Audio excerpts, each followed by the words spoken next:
everybody, and welcome to today's video. In this video, I am going to be talking about my third trimester must-have products.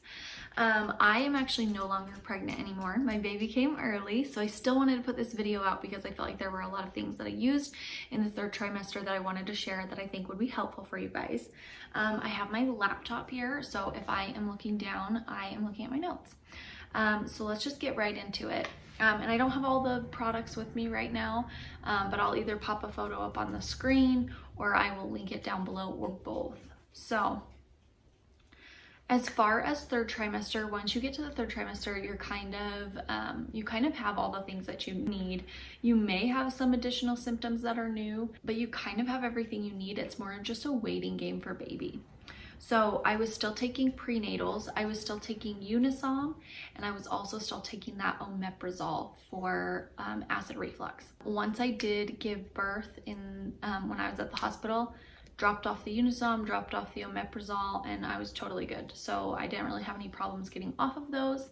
And I'm actually still currently taking my prenatal. Another thing that I used was a big water bottle, and I know I talked about this in the second trimester must-haves as well. It was a 32-ounce water bottle, and I drank one of those, which I also think kind of was maybe a pre-sign that I had something going on. But I drank one of those every single night throughout the night. So a big water bottle is really helpful. You can stay hydrated and get the fluids that you need. Something else that I used, which I did use early on in my pregnancy, was a belly band.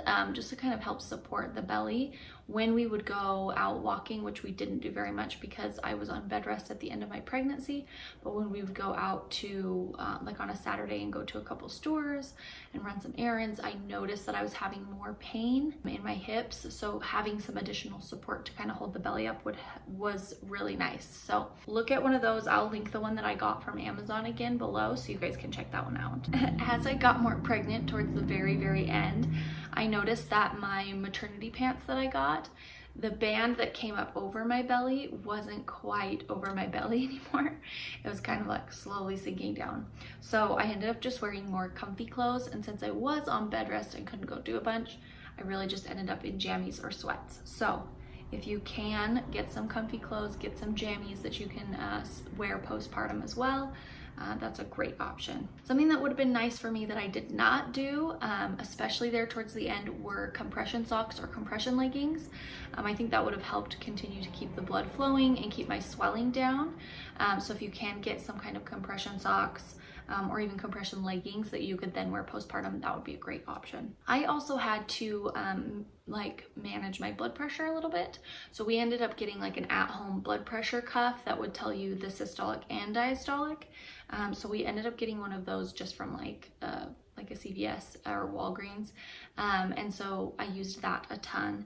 And it's actually also something that if you look at your insurance, you may be able to be reimbursed for. So definitely check that out. Luckily, I ended up purchasing my nursing bras early. So I was able to kind of wear those once I got closer to the end of my pregnancy. Like I said before, I was very swollen. And so the bra I had been wearing throughout my whole pregnancy wasn't really fitting anymore. So I switched over to the nursing bras and that really helped a ton. Another thing that would be a great thing to get is thank you cards. So if you did have a baby shower, if you had lots of people bringing you gifts, buy thank you cards early and get them out early. That is huge. That way you don't have to be trying to remember who brought you what or what you were given after the fact and trying to write cards when you have the baby and you're already using all the things that you've been given. A couple things that you can also do. I didn't do really any of these. Like I said before, I was on bed rest. So an exercise ball is a great purchase to help push labor along or to help get you into labor. I didn't really end up using that very much, but if that's something you're interested in, I'll link the one that I got below. It was really nice up until I was on bed rest, but I didn't use it a ton. And then you can also do, and definitely do your own research on this, ask your doctor, see if this is something that you want to do. I didn't do either of these. I didn't really end up having time. And I'm also not a tea drinker, but you can do dates. You can have 6 dates a day, and that will help to kind of move things along in labor, help soften your cervix. And then red raspberry leaf tea. Like I said before, I'm not a tea drinker, So I do know that they have red raspberry leaf capsules that you can take, but that's totally up to you. Do your own research on that. Another one I know is evening primrose oil. Do your own research, of course, ask your doctor about it, but those are some other things. And then also this one's kind of a joke, but if you can, have someone help you. Get lots of help there in the end of your pregnancy, especially if you're on bed rest like I was. I joked that I needed a personal servant. My husband was so kind, helped me out with so many things while I was on bed rest. So here's a cute little picture of my setup that he had for me when I was first on bed rest and I was still trying to work. So definitely get help when you need it. Don't say no to help. Get the help that you need. And honestly, the third trimester is just a waiting game. So make sure you're talking to your doctor, asking questions, getting prepared for labor. If you can lower your expectations, it never goes like you think it's gonna go. And you could have a beautiful written out birth plan like I did, and it could go nowhere near the same thing. So do your best to be kind to yourself and your baby and your body as things are changing and you're going to go through labor and delivery.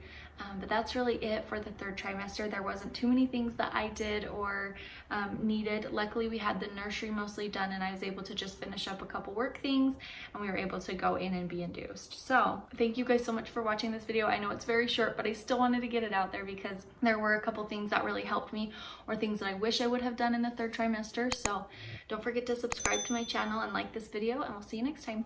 Bye.